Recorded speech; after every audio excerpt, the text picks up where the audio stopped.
everyone, welcome back.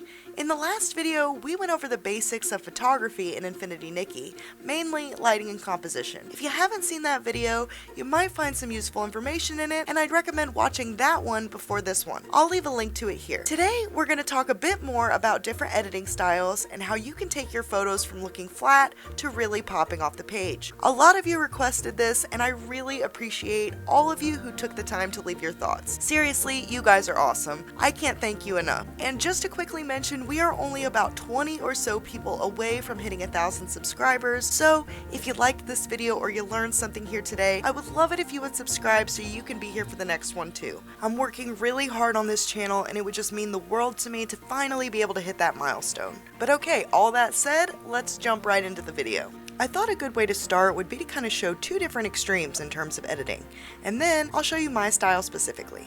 So let's start with high and low key photography. High key photography is when you use bright lighting and intentionally overexpose your images, to the point where you remove most of the shadows and dark tones. This creates a very bright and clean looking image. My favorite places to take high key photos are actually inside the realms. That first one, for example, was taken in the realm of escalation, and then the second one is the realm of nourishment. So let's go over this first one together here. The lighting in these realms is already almost perfect, to be honest with you. For the high key style anyway, it's like being under a giant softbox.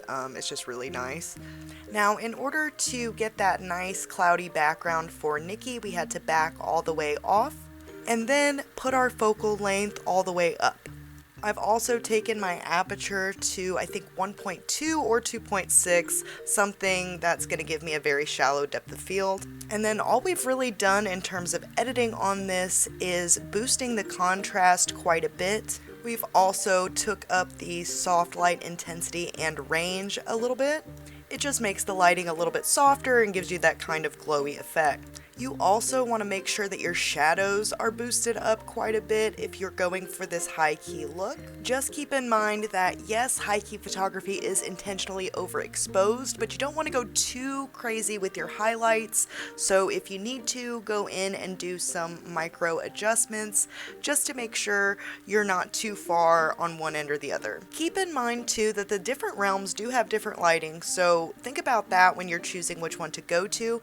This one is very bright, white, and clean, whereas the realm of nourishment, for example, has definitely like a pink or purple hue over the whole thing. To me, it changes the whole look and feel of the image compared to what we just had, so definitely keep that in mind when thinking about the photo and the style that you're trying to go for with it. Mostly, I like to use the realm of nourishment if I want to have like these stars or sparkly things in the background here, because the floor is just awesome in this place. And all you need to do to use the floor as the background is to boost your focal length all the way up and then adjust your position accordingly. Don't forget to adjust your aperture so that you can control how in focus or not those stars or bokeh circles would be. I really love how the realm photos turn out, especially if you're going for that high key look, so definitely try it if you haven't yet. And that's not the only place that you can do high key. You can really do it anywhere, inside, outside, doesn't really matter. This one is inside, for example, so we're gonna boost our exposure, we're gonna boost our brightness way up, and then go up with the soft light intensity and range until I feel like I like the bloom effect that I'm getting there. And remember, in this scenario, because our brightness and highlights are so high, on the other high key shot, we made sure that our shadows were boosted all the way up. In this one, they're actually boosted all the way down. Our contrast is also a lot lower in this image, and so our contrast has to come from somewhere. That's why we're going to go as dark as we can with the shadows here. That way we still get that contrast between the boosted highlights and the darkened shadows. Now that we've talked about high key, let's go over low key photography. Low key photography is going to be the opposite of what we just went over. In low key photos, the focus is on the dark tones, shadows, and contrast. It gives your photos a much more mysterious and moody look. In this photo, we've started by taking the brightness and exposure all the way down, and then boosting our highlights all the way up, and then popping in a light source. I really wanted to go for a more muted look with this one, so I actually decided to try some filters out. That last filter was giving closer to what I was after, so after applying that filter, it's time to go back and adjust from there. We need to bring the brightness back up a little bit, otherwise it looks totally flat. But I do like this, and I feel like this captures the mood that I was looking for in this photo. Here are a couple of shots that I came away with after messing with some poses for a while. Let's do one more quick example of low-key photography, and then I will move on to my editing style. I feel like this video is already too long. So I've started with my aperture setting because I know I don't want the background to be in focus. We've added a vignette around the entire image to just give it a dark edge.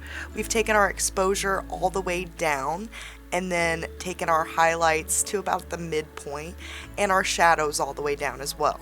Then, most importantly, of course, we're going to add our light source and then go from there. If you like this muted and mysterious kind of look, it's super easy to do.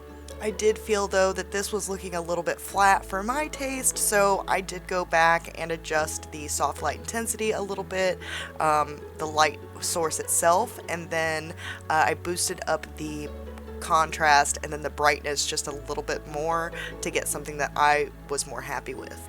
Here are a couple of the final shots for this one. Now that we've talked about low-key, let's move on to my editing style. For me personally, I really love high contrast images, so all of my photography that you're going to see is going to be pretty high contrast.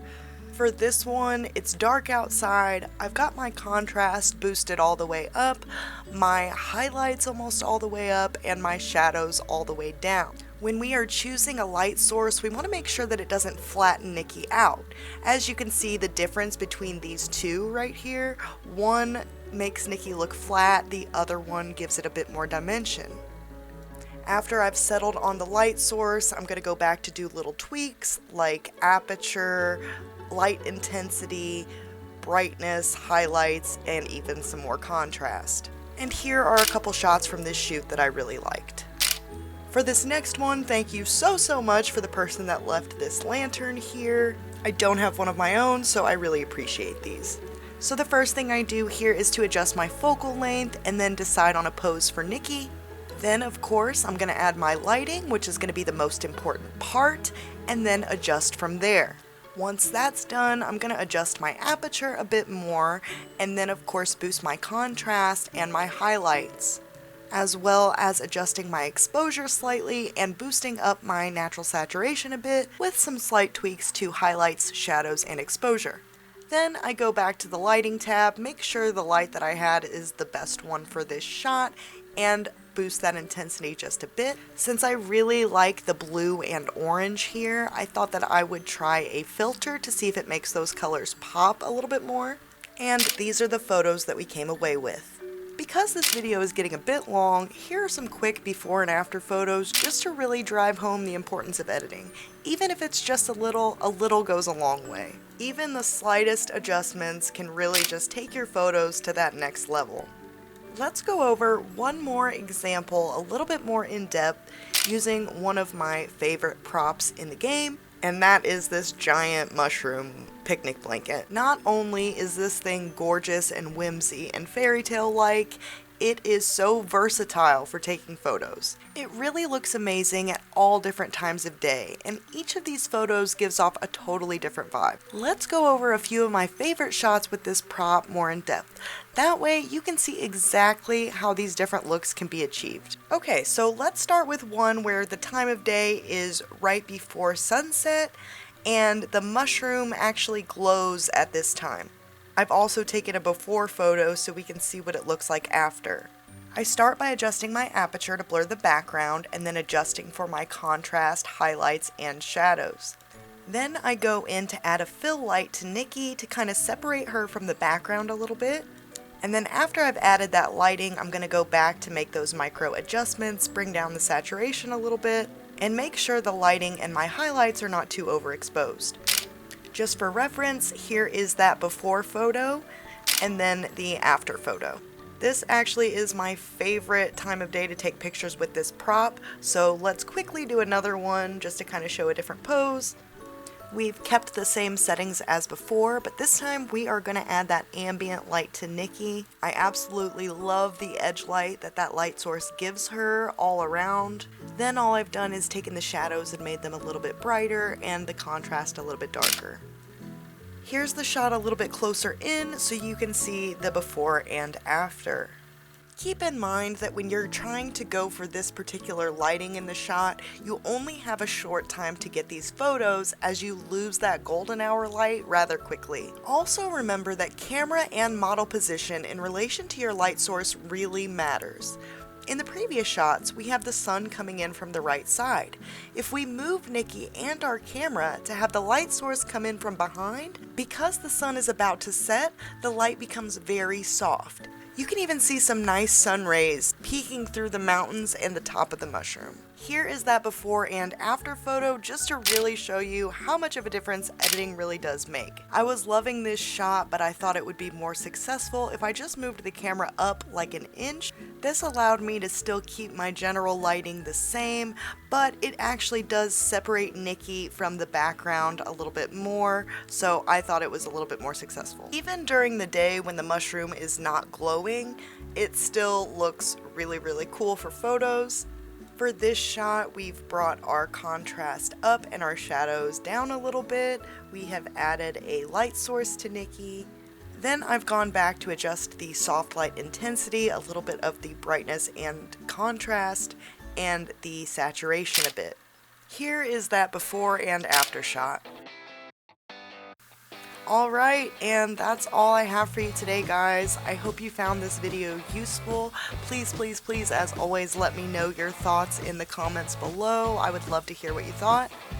If you want more videos like this one, please let me know. But anyway, thank you guys so much for being here, and I hope I will see you in the next one.